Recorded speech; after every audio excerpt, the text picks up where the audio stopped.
pequeño vampiro. Capítulo 1. La cosa en la ventana. Era sábado, el día en que sus padres salían de casa por la noche. ¿A dónde van hoy?, quiso saber Anton por la tarde, cuando su madre se estaba poniendo los rulos en el baño. Ah, dijo la madre, primero vamos a cenar y luego, quizá, a bailar. ¿Cómo quizá?, preguntó Anton. No lo sabemos todavía, dijo la madre. ¿Acaso es tan importante para ti? No, gruñó Anton. Prefería no confesar que quería ver la película policíaca que empezaba a las 11, pero su madre ya había sospechado. Anton, dijo volviéndose de tal manera que podía mirarle fijamente a los ojos, ¿no querrás, por casualidad, ver la televisión? Pero, mamá, exclamó Anton, ¿cómo se te puede ocurrir eso? Afortunadamente, su madre había vuelto a la tarea de rizarse el pelo, de modo que ya no podía ver cómo el rostro de Anton se ponía colorado. Quizá vayamos también al cine, dijo ella. En todo caso, no volveremos antes de medianoche. Se había hecho de noche y Anton estaba solo en la casa. Estaba en pijama, sentado en la cama. Se había subido la manta hasta la barbilla y leía La verdad sobre Frankenstein. La historia tenía lugar en una feria anual. Un hombre con un abrigo negro ondeante acababa de salir a escena para anunciar la aparición del monstruo. Entonces sonó el despertador. Molesto, Anton levantó la vista de su libro. Oh, ya casi las 11. Quedaba el tiempo justo para encender la televisión. Anton saltó de la cama y apretó el mando de encendido. Entonces volvió a rellenarse en su manta y esperó a que lentamente apareciera la imagen. Pero aún ponían el programa deportivo. La habitación estaba lóbrega y sombría. King Kong, en el póster de la pared, hacía una mueca horrenda que iba bien con el estado de ánimo de Anton. Se sentía salvaje y abandonado como el único superviviente de una catástrofe marítima, náufrago en una isla del sur habitada por caníbales. Y la cama era su madriguera, suave y cálida, y si quería podía esconderse en ella y no dejarse ver. Había un montón de víveres delante de la entrada de la cueva. Solo faltaba el agua de fuego. Anton pensó, anheloso, en la botella de jugo de manzana que había en la nevera, pero hasta allí había un largo camino a través del oscuro pasillo. ¿Debería regresar nadando al barco, pasando al lado de los tiburones sedientos de sangre que solo esperaban sus víctimas? Pero, ¿no morían los náufragos mucho más por la sed que por el hambre? Por tanto, se puso en camino. Odiaba el pasillo, con la lámpara eternamente rota que nadie reparaba. Odiaba los abrigos que se balanceaban en el ropero y que parecían ahogados. Y ahora le daba miedo incluso de la liebre disecada del cuarto de trabajo de su madre, a pesar de que otras veces a él le gustara tanto asustar con ella a otros niños. Finalmente había llegado a la cocina. Sacó de la heladera la botella de jugo de manzana y cortó una gruesa rebanada de queso. Haciendo esto, escuchaba para ver si había comenzado la película policíaca. Oyó una voz de mujer, probablemente la locutora que anunciaba el comienzo de la película. Anton se sujetó la botella bajo el brazo y echó a correr, pero no llegó lejos, pues ya en el pasillo advirtió de repente que había algo que no iba bien. Permaneció parado y escuchó atentamente, y de repente supo lo que era. Ya no oía la voz de la televisión. Eso solo podía significar una cosa.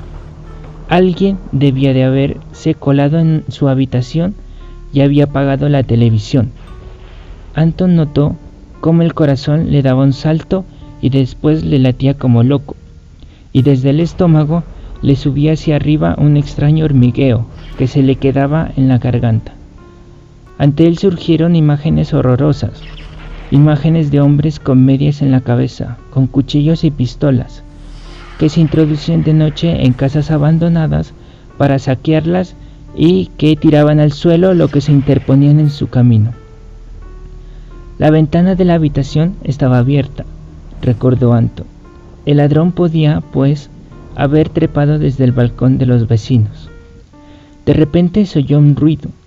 La botella de jugo de manzana se le había caído de la mano y rodó por el pasillo justo hasta la puerta de la habitación. Anton contuvo la respiración y esperó. Pero no pasó nada. ¿Acaso lo del ladrón era solo figuraciones? Pero entonces, ¿por qué ya no funcionaba la televisión? Levantó la botella y abrió cautelosamente la puerta de su habitación. Llegó hasta su nariz un curioso olor enrarecido y a mojo, como el del sótano, y así como si se hubiera quemado algo. ¿Vendría de la televisión? Rápidamente retiró el enchufe. Probablemente se había quemado los cables. Entonces Anton oyó un extraño crujido que pareciera venir de la ventana.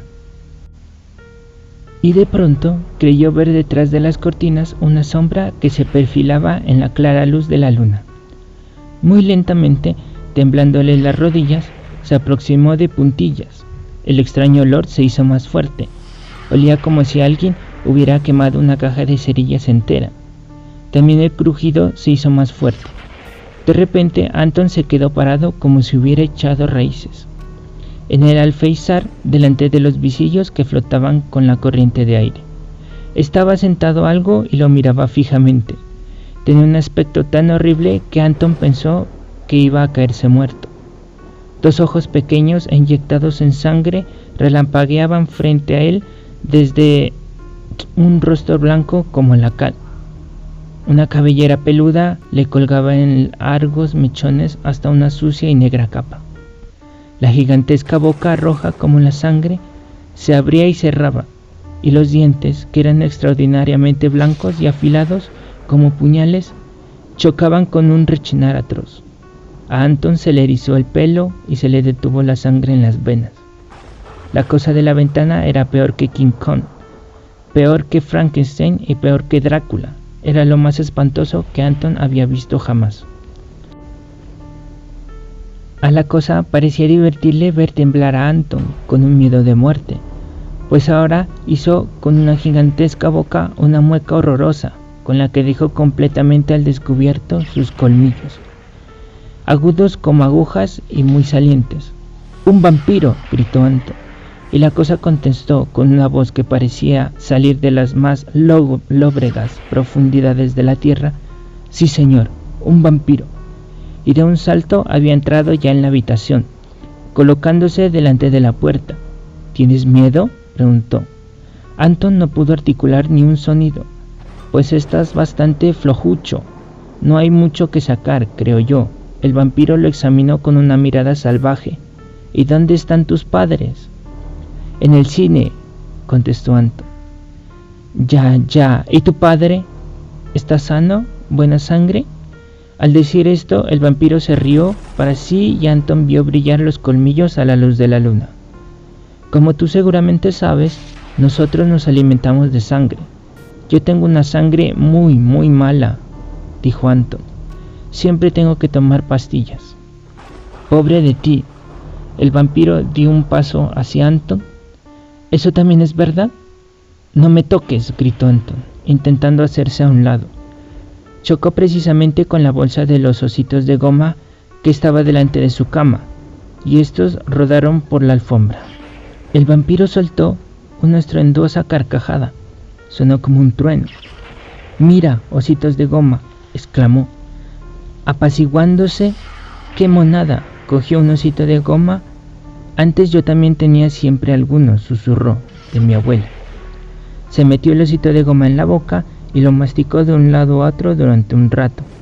De repente lo escupió lanzándolo en un arco elevado y empezó a dar graznidos y a toser.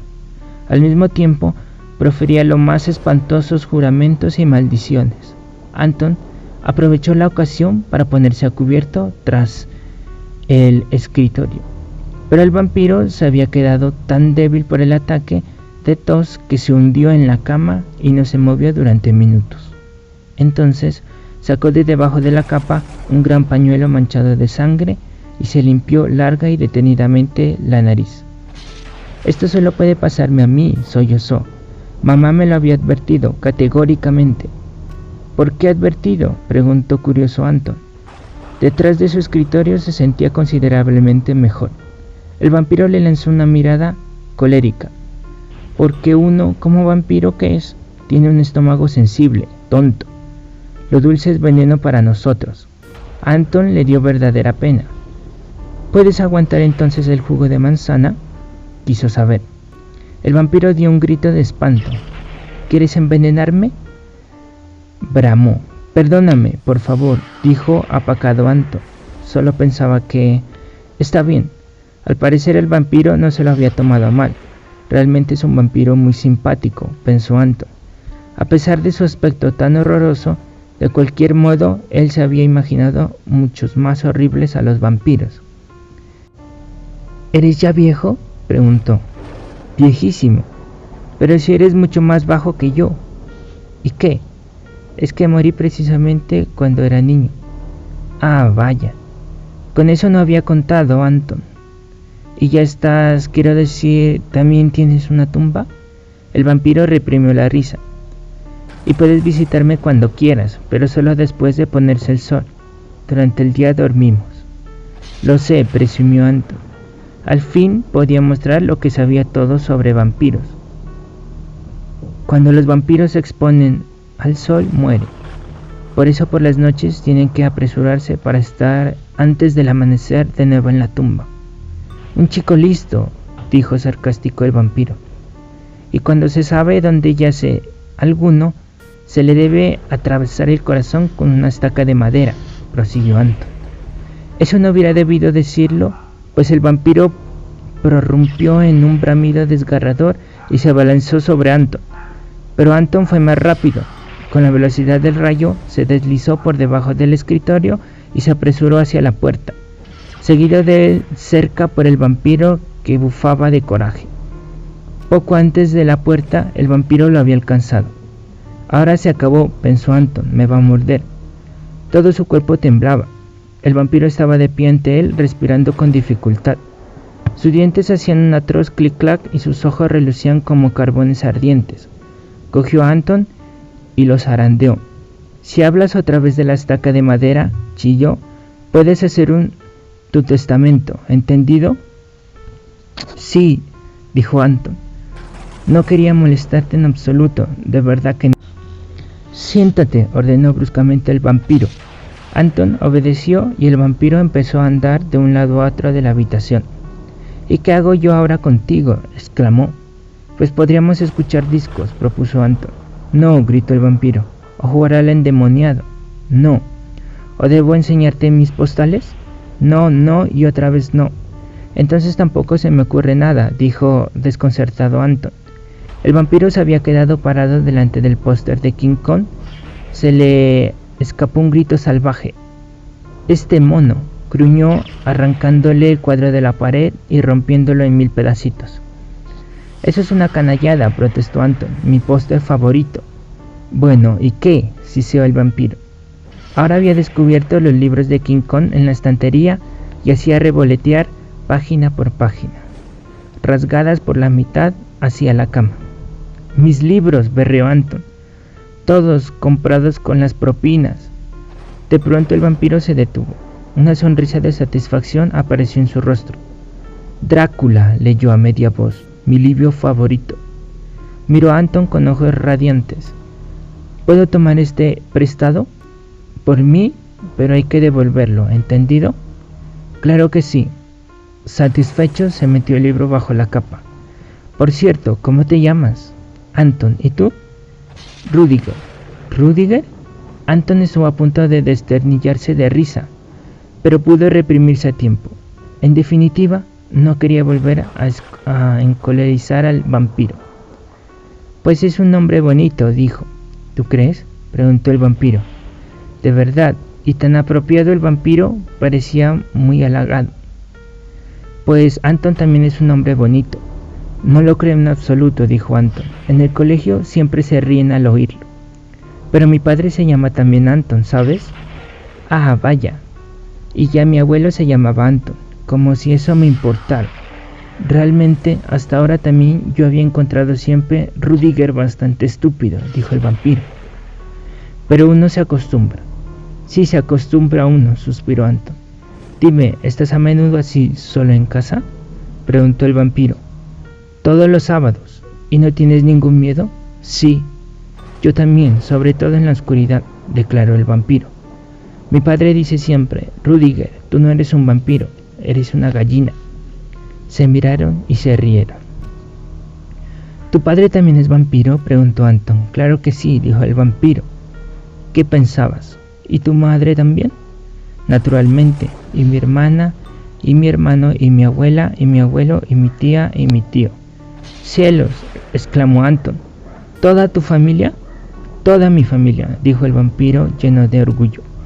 Mi familia es completamente normal, dijo tristemente Anton.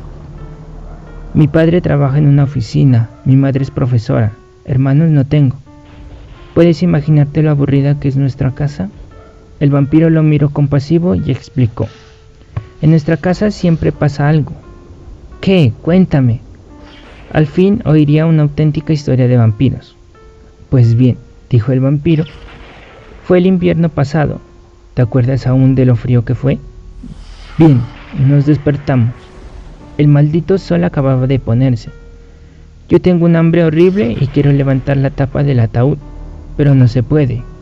Golpeó contra ella con los puños, empujó con los pies y nada. Y oigo cómo mis parientes se esfuerzan exactamente igual en las tumbas de alrededor. E imagínate, durante 2 noches no conseguimos abrir los ataúdes. Después empezó por fin a deshelar y pudimos hacer saltar las tapas con los mayores esfuerzos del mundo. Casi nos morimos de hambre. Pero esto no es absolutamente nada en comparación con el asunto del guardián del cementerio. ¿Quieres oírlo también? Claro. Bien, empezó el vampiro, pero se interrumpió de pronto. ¿No oyes nada?, susurró. Sí, dijo Anton. Un automóvil se aproximó y paró. Sonaron las puertas del coche. Mis padres, exclamó asustado Anton. De un salto el vampiro estaba en el alféizar. ¿Y mi libro?, preguntó Anton. ¿Cuándo? Pero el vampiro ya había extendido su capa y flotaba en el aire, una oscura sombra ante el claro halo de la luna. Rápidamente, Anton corrió los visillos y se deslizó bajo la manta. Oyó cómo abrían la puerta de la casa y su padre decía, ¿ya lo ves, Helga? Todo en calma. Segundos después, Anton estaba ya durmiendo.